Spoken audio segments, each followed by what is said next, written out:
Good morning, guys. Welcome to another episode of Mommy in Motion. So recently I turned 32. Sometimes I feel like I have the mind of a 23-year-old, but the body of a 70-year-old, just depending on how many kids I'm chasing after. But anyways, I feel like with every year I have that chance to kind of do some self-reflection and go over the life lessons I've learned throughout the years. And some of you may know that I'm a hospice nurse, so that really broadens my perspective on life and what's really important at the end of the day. So I really wanted to share with you guys some of the things that I've learned throughout my life, but also through my job, to kind of help open our minds and our hearts to have a better quality of life. So I'm going to share with you 5 things that I've learned to be a happier person. Alright, so the first one is to be happy for other people's happiness.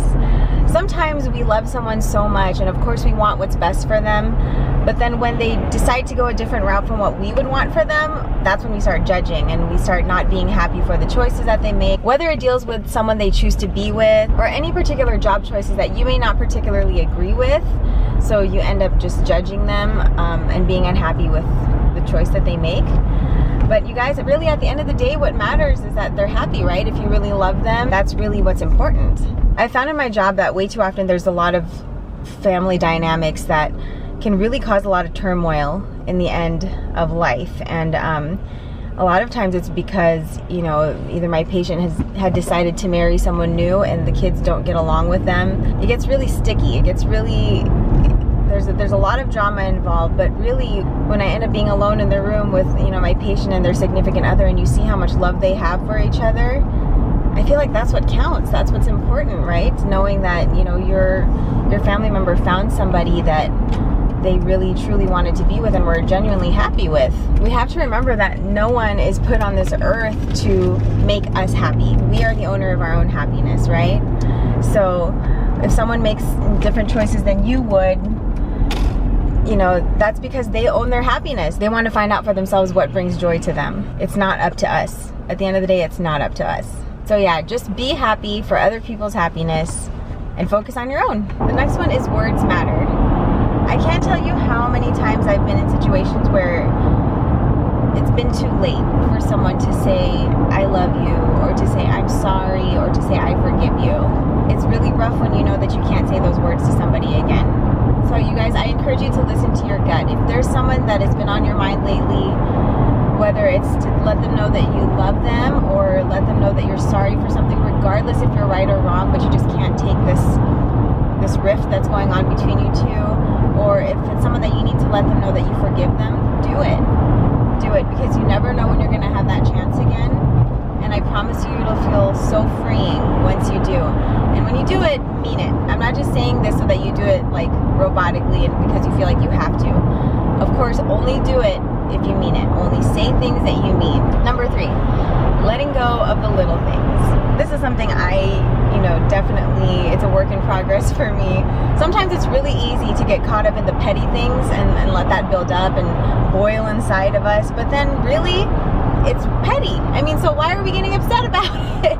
What I try to do with my own mindset when I find myself getting irritated by really little things, I think, is this going to matter tomorrow? Is this something that's still going to make me mad tomorrow? Is this still something that's going to make me mad next week? Is this something that's going to make me mad next year? If I can answer no to any of those questions, I let it go. It's not worth it.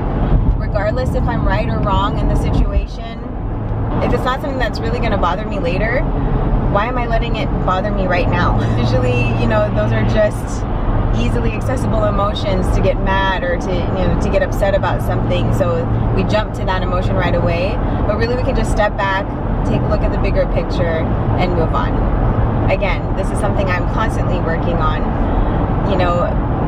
Being a busy mom of 3, my fuse is not always very long. Sometimes I have a very short fuse, and so little things can bother me. So work in progress. Definitely something I want to keep working on for myself and my poor family. Alright, the next one is to take care of yourself. And I don't mean just, healthy exercise and healthy diet or anything. I mean mind, body, and spirit. Make sure that you can find time alone so that you can truly hone in and tune in to see what your body and your mind needs. For me, it's hard to find time alone. It really is. but I make it a point to do that at some point of the day, every single day. Whether it's when I'm getting ready in the morning, or if it's during my car ride to work, or even if it's just 5 minutes of peace at night, I take it. So some ways you can truly help improve yourself are by listening to personal development books, working out at least 30 minutes 3 to 5 days a week, drinking lots of water, meditation, prayer. I really love listening to good podcasts that are inspirational and help motivate me to live my best life. Yeah, just make sure you always take time to do things for you, especially you busy mamas out there. It's very easy for us to become martyrs for our family, where we just sacrifice everything for them. And that's okay to sacrifice, but in order to continue doing that without getting burned out, you got to take care of yourself. So make sure you take that time for you.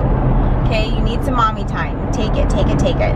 All right, my very last lesson that I've learned is to live out your dreams. I know it sounds cheesy, it sounds so cliche, but it's so true. I mean, we have one life, you guys, one life. What are you gonna do with it? Are you gonna continue doing the mundane activities from day to day?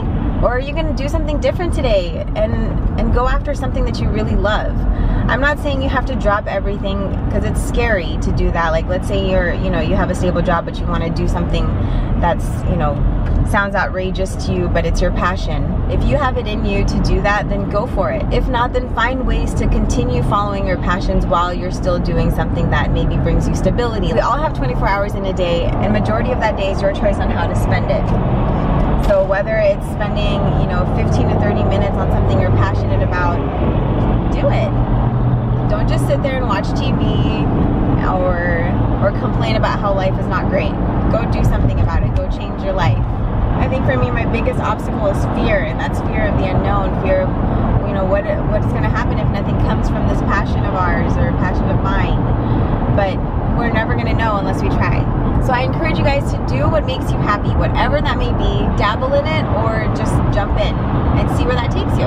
All right, guys, that's it for today. I hope you enjoyed these life lessons that I shared and continue to work on for myself.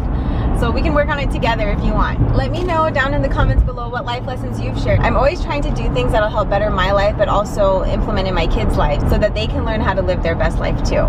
So if you like this video, don't forget to hit the thumbs up button and subscribe if you haven't. And please comment down below. I would love to hear from you guys. Give me some more feedback, whatever else you guys would want me to talk about. And I'll see you guys again soon. All right, bye.